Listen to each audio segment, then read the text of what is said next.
Mika pening nak buat konten apa. Dengar cerita aku ni saudara.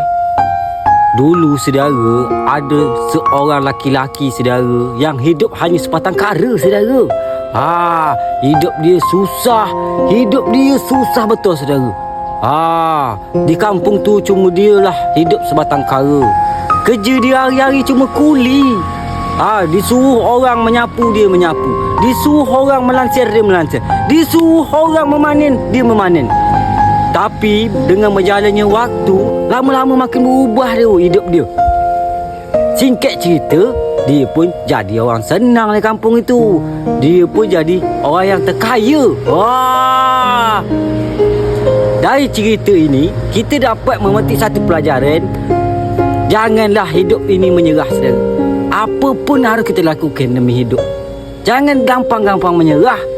Kalau kita menyerah saudara, hidup kita tidak akan berubah. Itulah salam dari aku saudara. Wak Lemon, Mika pening.